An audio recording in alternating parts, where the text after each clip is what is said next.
What's up, everybody? Welcome to an episode of my hip hop review. Happy 420 to all of my bud lovers out there. If you about that life or not, you know. But anyway, in honor of this occasion, I decided to do something a little different. I'm actually going to review the Friday soundtrack, released in 1995 on Priority under EMI.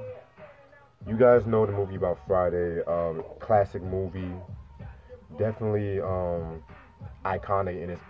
Yeah, I'll say it's an iconic movie. You know, Ice Cube, Chris Tucker, Bernie Mac, rest in peace, John Witherspoon, Anna Maria Horsford, Faison Love, Nia Long. Tiny Liston. Definitely shout out to Tiny Liston and shit. If I'm saying his name right, Tiny Lester. Yeah. But anyway, this soundtrack definitely came out with. It came out with two official singles, Keep the Heads Ringing with Dr. Dre and Friday. But yeah, the album consists of people like Ice Cube, Dr. Dre, Scarface, Threat, Cypress Hill, Mac 10, the Ozzy Brothers, Bernie, Boosie Collins and Bernie Worrell, Rick James, rest in peace to Rick James, Rolls Royce, Funk Dubious, Alcoholics, EA Ski, Two Live Crew, and last but not least, Roger Troutman. Rest in peace as well to Roger Troutman. Just a disclaimer though, I am not going to review the songs Mary Jane, I Want to Get Next to You, and I Heard It Through the Grapevine, because since like those songs are already established songs, I'm definitely not going to touch them until I talk about the respective albums. Only reason why I'm going to talk about the Funk Dubious and the Alcoholics is because I'm basically on some real shit, you know. I'm not like the biggest fan of them, so I'm just gonna get what I think of those songs out the way and shit. So, but yeah. So look at the cover right here. It has Craig and Smokey and shit. Oh, by the way, this is actually the 2015 remastered reissue because what's interesting about this, if you watch closely, it's a holograph like cover and shit. So shout out to Respect the Classics and shit. I paid like about 28 on this, so it was worth it. So yeah, and so this is like back, you know, clips from the movie and shit. I'm definitely gonna do a review on Friday, probably sometime soon. I gotta get like a lot of reviews out the way. So yeah, mm, let's talk about the album. Track number one. Oh, producers, I forgot. Ice Cube, Dr. Dre, Sam Snead, DJ Pooh, DJ Muggs, Bootsy Collins, EA Ski, E Swift, Mr. Mix, Roger Troutman, Ronald Isley, N.O. Joe, and CMT. Alright, bet. Okay. Track number one, Friday. That's an Ice Cube song. You know what? That song actually grew on me in recent view. Give me a second.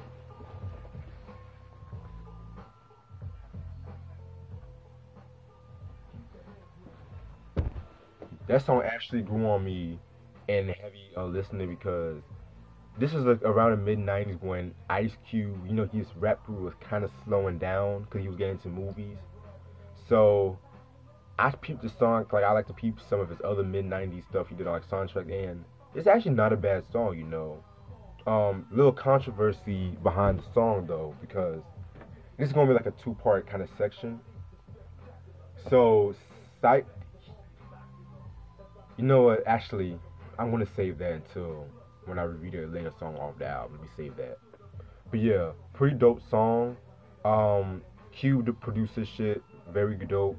Yeah. Track number two, Keep the Heads Ringing. That's Dr. Dre featuring Nancy Fletcher, which is playing in the background right now. This is probably my favorite song off this album. Like this song right here represents what I loved about like Death Row at that time and shit like that. You know, the dark synthesizers, the deep bass lines, and yeah, like Dre was just killing it with this song. And Sam Snead, definitely an underrated figure in the whole Death Row like production, rap and shit like that. Like, 'cause, you know, I think he helped. They co-produced this, of course. And if I'm not mistaken, I think this song was originally planned for Dre's next solo album on Death Row. Um, I think it was called The Chronic. Papa's got a brand new bag, some shit like that. But he had to scrap that album, you know, because around that time he was having problems with the label. Y'all know the story, so. And track number 3, Scarface, Friday Night featuring CJ Mack. Um, love that song. That's actually a pretty cool song. This song is actually pretty interesting because it's a very laid back tone for Scarface. And yes, I know he's done like a lot of laid back songs like Let Me Roll, Mary Jane, classic song by the way.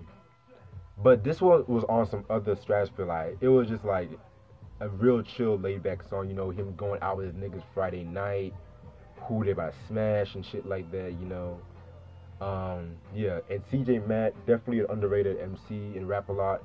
I need to get my hands on his album. I believe it's called like True Game and shit. That thing dropped in '95 or '96. Need to get my hands on that joint. And then we got Threat with Letting Niggas Know. That song was pretty alright. Okay. Roll it up, light it up, smoke it up. That's Cypress Hill. Okay, let me talk about it. Let's get this backstory out the way. So, in case you guys remember when I reviewed the West Side Connection's Bow Down album a while back, and if I'm not mistaken, did I review the Cypress Hill 3 Temples of Boom album? I believe I did. I'm not too sure. I can't remember, but if you guys remember how I said that that Ice Cube kind of bit one of the sayings, well, they were supposed to drop the Ice Cube wanted them to drop the Throw Your Set in the Air song off the Temples the Boom album on this project. But you know, so they were saving that for the album, so they gave Roll It Up, Light It Up, Smoke It Up instead.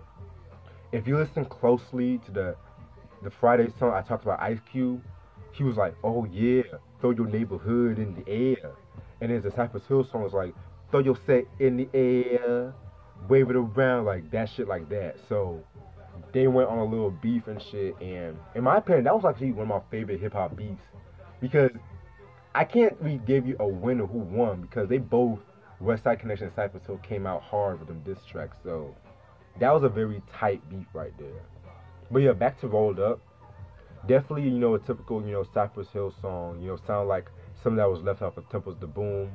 DJ Muggs did his thing on that, producing shit. So then track number 6, Take a Hit with Mac 10. Not really the biggest Mac 10 fan. I gotta be real with you, but he did deliver on this song.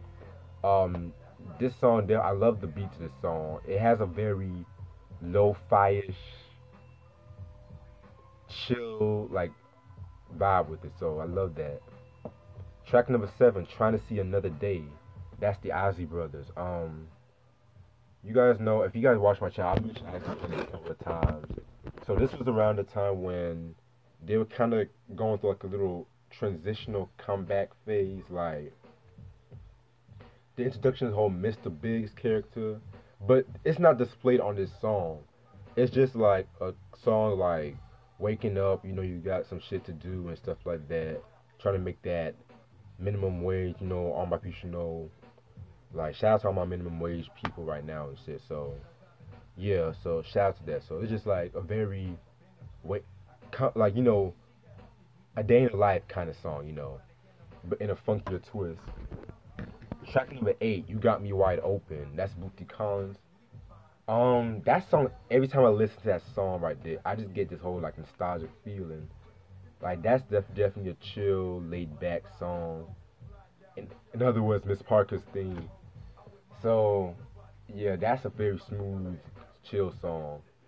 Like Boosie did his thing on that song, and him and Q produced that song too. So track 11, Superhoes, Funk Dubious. Yeah, that was a pretty straight song. Funk Doobie, excuse me. Wait. Yeah, it's Funk Dubious. Yeah, I need to really check out some of this stuff because I just never really paid attention to like Funk Dubious like that. So yeah, I'm gonna check out some of this stuff and I'm definitely gonna review it and stuff like that. Cause I think like Muggs produced a few shit for them as well. So then we have Coast to Coast with Alcoholics. Now I'm not really the biggest Alcoholics fan like that, so. But this song is very cool, chill song. It's cool party song and stuff like that. But I wish they could have done more with that sample they picked. But yeah, it is what it is. Then we have EA Ski with Blast If I Have To.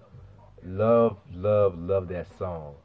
For all these years, I've been trying to find that song before I copped the soundtrack because this song was played during that scene when Craig and Smokey were going through that were like chilling late at night, and then they hear something. They see a car coming.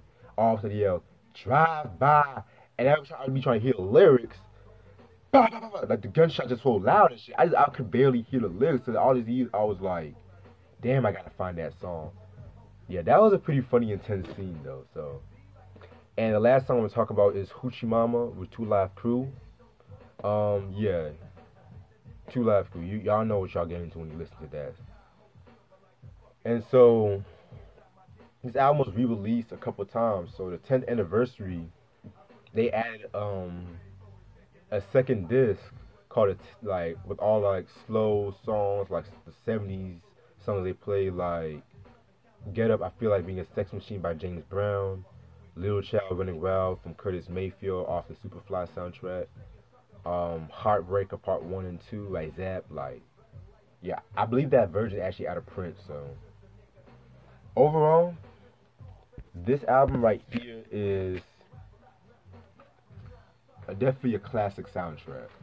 Like one of my favorite hip hop soundtracks of all time. Like it's not even just hip hop; they have some soul in it too. But like this is just a nice soundtrack you can just play while you're just in your house, just chilling. Um, if you're a fan of this movie, then you should definitely have the soundtrack in your collection. And I'm definitely going to review more hip hop soundtracks because I do have the Menace to Society soundtrack, so I might review that sometime. I already reviewed the movie, so I might as well just talk about the soundtrack. So they dropped two other soundtracks, for the next Friday and Friday after next. To be real with you, I felt like those soundtracks, like those were like more. Their songs were kind of like inconsistent. Like the soundtrack to next Friday, it was cool and all, but it just had like a long song soundtrack. Then the next Friday after next, it's just like, could have been better, but it is what it is. Other than that, um, if you guys can find just this reissue in stores and stuff like that, definitely must have your collection and stuff like that, cause yeah, I like playing with this whole I like this whole hologram thing. So Friday soundtrack, 1995 must have, and I'm probably gonna try to do the next video off my hip hop songs list. I'm trying to do that Sunday night the latest. So peace.